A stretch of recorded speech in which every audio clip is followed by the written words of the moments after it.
কিসের তো মাহফিল করেন আপনারা? আমার কথা শুনে একজন ইমাম সাহেব এই জায়গার মধ্যে কিসের মাহফিল করেন আপনারা বলেন?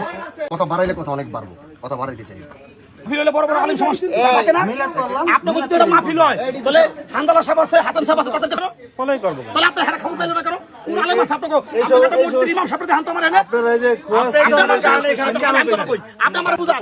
এই আপনি আমার কথা বুঝান। সব যদি এটা একজন ইমাম কই আপনারা সিরাত সম্পর্কে সকলে মাহফিল আপনি পারবেন? তো ইমাম সাহেব কই এনে? আরজন দিব না। কিসের তো মাহফিল করেন আপনারা? আমার কথা শুনে একজন ইমাম সাহেব এই জায়গার মধ্যে কিসের মাহফিল করেন আপনারা বলেন? দোয়া করব, আমি যা বুঝছি। ডিলার ওই তো ইয়াবার ডিলার ডিলার কিনা ওই আমার থেকে পালাইছে, এরপরে আজ ওরে ধরছি আর কিছু কইছি। তাহলে এখন তোমার ভাই এত কোন ছেলে আমি কই গেল? আপনি কইলেন, আমি কইলাম যে ঘরে। তো কই এখন কই? আই এত দেখি ঘর কোনটা? এই যে ঘরে। আরে আন বই রইছি আরে ঘরে না ওই ঘর খোলা নেই। আরে ঘরে না একটা ইমাম সাহেব বাপের নামে দোয়া পড়াই যায় না, খিচুড়ি নামে দোয়া পড়াই। দোয়া করব, মাহফিল করব, সুন্দর বয়ান আলোচনা করব, ইয়া করব। আমরা খিচুড়ি নামে যদি এনে ওয়াজ করব আমরা সবাই আয়া বাহাদুরের পিছা পিছা করে দেব। টাকা লাগবে না, ফ্রি ওয়াজ করে দিবা। রাত ধরে ওয়াজ করব, সমস্যা নেই। ভালো কাজ করো, বারবার করি এই সমস্ত জিনিসগুলো বানা করে গান বাজনা। গত বছর আমি করার পরও তোমরা এনে তোবলা বোবলা দিয়ে আমি তো ভিডিও পাইছি কে কে এনেছিল ওই। এই বছর তোমার ইয়ে করার পর তুমি সাহসটা পাইলা কেমনে? আমি এনে থাকলে শিবচরে আরেক মাথায় করতে সাহস পাই না, তুমি সাহসটা কেমনে পাই? আবার লয়েছ আবার বক্স লয়েছো।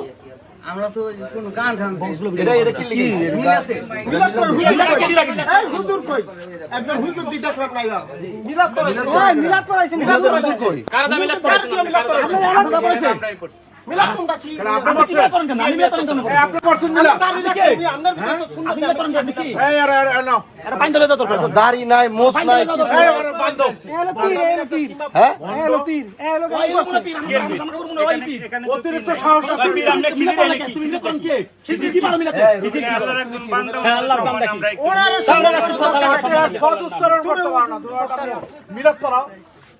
মিলাত পড়াও দাড়ি আগে সুন্নতের বুঝি আমল করো, হের করো। আপনি সিরাত যারা সৃষ্টি করলে দুনিয়া সৃষ্টি করে তার মাধ্যমে আল্লাহ বান্দা বাড়িয়ারে ঠেলে খোলো এটা খোলো। আরে তোরে এই ইউসুফ ভাই শোনো, এত গেঞ্জা করে লাভ নাই, তোমার সাথে এত কথা বলে লাভ নাই। তুমি তুমি তুমি আগামী বছর তোমাদের প্রোগ্রাম করতে মনে চায়, তুমি সুন্দরভাবে সাউন্ড বক্স কইরা ওয়াজ নসিহত কইরা দোয়া করবে। কথা বুঝতে পারছো? আমার কথা বুঝছো তুমি? আমি কিন্তু আইতাম না, খালি তুমি গত বছর কর পরে এই বছর তুমি কষ্ট দেখে আমি এদিকে তুমি এনে সাউন্ড লাগাবা, মাইক লাগাবা, বলো মাওলানা দাওয়াত দিবা, এনে ওয়াজ করাইবা, ওয়াজ করাই খিচুড়ি খাও, আমার কোনো সমস্যা নাই। কিন্তু কোন ধরনের এই যে এই সমস্ত ব্যানার বুনার এই উল্টা পাল্টা শিরক বিদআতি মনে কোনো কাজ তুমি এডি করবা না। আইনা হুজুর আনো, তোমার পছন্দ মতো হুজুর দাওয়াত দাও, দাওয়াত দিয়ে আইনা তোমার এনে ওয়াজ করাও, কোনো সমস্যা নাই, খিচুড়ি খাওয়াও কোনো সমস্যা নাই, আরো 2-4 জন দাওয়াত দিয়ে আনো। কিন্তু একটা প্রোগ্রাম করলে একটা সুন্দর প্রোগ্রাম করো। এইরকম এই যে এই উল্টা পাল্টা নাম দিয়ে রাতের আধারে গভীরে এইগুলাই সেগুলো প্রোগ্রাম করবা না। কথা বুঝে মনে থাকবো? আর তোমার ভাই হলো ওয়ান্টেড আসামি, ও কিন্তু আমার থেকে পালাই আইছে, কিন্তু আমি ওরা ধরি নাই। কিন্তু আজকে ও তোমার প্রোগ্রামে এনে আমি আইছি, তুমি তোমার ভাইরে কিন্তু ও কিন্তু পালাইছে আছে কইতে পারি না, পালাইছে কিনা পালাইছে পালাইছে। ও হলো সারাদিন বইরা বইরা গাঞ্জা ইয়াবা এডি বিক্রি করে। কথা বুঝতে পারছো আমার? এই কারণে ওরে পাইলাম না। কিন্তু তোমারই কিন্তু ভাই, তোমার যদি দায়িত্ব দিয়ে যাও আমার কাছে লইতে পারবা তুমি? এই দায়িত্ব তো তুমি নিবা না, এটা তো তুমি নিবা না। নিবা কয়বার দছেন কোন যে আমি একবার গেছি না, যাও না। তুমি কি তোমার দায়িত্ব যাওয়ার নিয়ে যেতে পারবা? তাহলে আজকে ওরে বাসায় অ্যালাউ করছো কি লিগে? একটু দেরি হ্যাঁ, ওরা আজকে অ্যালাউ করছো কেন? আরদিন বাইতে দাও পরে তুমি কইবা, তুমি সুন্দরভাবে ওরে নিয়ে আমার তোমার হুজুর ডাকছে আমার নিয়ে গেল। আর ভবিষ্যতে তুমি এইগুলো কাজ আর করবা না। এ রাসেল ভাই, আপনি আর এখানে আপনার আর কোনো দরকার নাই এখানে এখানে এইগুলো প্রোগ্রামে আপনি আগামীতে আর আপনার যারা না দেখে। আপনার বাড়ি কোথায়? মাধুবাড়িটা কোনটা? এটা কোন মাধুবাড়ি? আপনি এমনি নরমালি কি করেন? গাজীপুরে ব্যবসা করেন। আজকে এটার উপলক্ষে এখানে আসছেন। আচ্ছা, আপনি গাজীপুরে ব্যবসা করলে গাজীপুরে ব্যবসা করবেন। এই সমস্ত প্রোগ্রাম আর ইউসুফ আমি তোমার কয়ে দিলাম, আগামীতে যেন আমি এই সমস্ত এগুলো যেন আমি না দেখি। বুঝতে পারছো? তোমার যদি কিছু করতে মন চায় তুমি সুন্দরভাবে দিনই প্রোগ্রাম করো, ওয়াজ করো। তোমার যদি এতই করতে মন চায় খিচুড়ি খাওয়া, কিন্তু এই সমস্ত প্রোগ্রাম তুমি আর করবে না। আর এই বক্স মক গান বাজনা বাজনি এগুলো যেন আর আমি না দেখি। আমি কিন্তু এই আজকে পাড়া দিয়ে গেলাম, আগামীতে আমি কিন্তু আর আমো না, এই শেষ, এটাই প্রথম, এটাই শেষ, এখানে কিন্তু আমি আর আসবো না, তাহলে তোমার আমি বলে দিয়ে গেলাম, ঠিক আছে বাবা?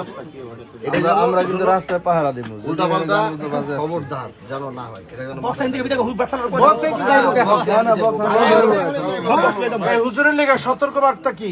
রসুল রুবেল আর এই যে শুনেন, আপনি মাদুর বাড়ি থাকেন, মাদুর বাড়িতে আপনি সম্মানিত মানুষ, মাদুর বাড়ি থাকেন, ব্যবসা করেন, কিন্তু এই সমস্ত কাম করে ভাই আপনাদের প্লিজ আমি যেন আগামী এই দেশে হুজুরের অভাব নেই, আছে ইয়া করতে। আপনি ভালো মানুষ, ভদ্র মানুষ, আপনি ভালো ভদ্র, আপনি ব্যবসা বাণিজ্য করেন, বিজনেসম্যান ভালো, আমি দোয়া করি আল্লাহ আপনার আরো অনেক বড় ব্যবসায়ী বানাক, আর ভালো, কিন্তু এই সমস্ত কাজের ভিতরে এইভাবে আলমরানের সাথে থাকেন, আলমরানের কথা শুনেন।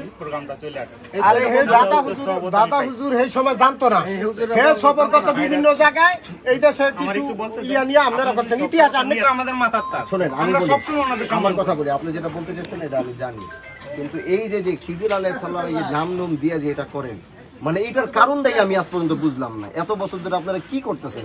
মহিলা মারা গেছিল কেডা? চাচি মারা গেছিল না? কবে মারা গেছিল?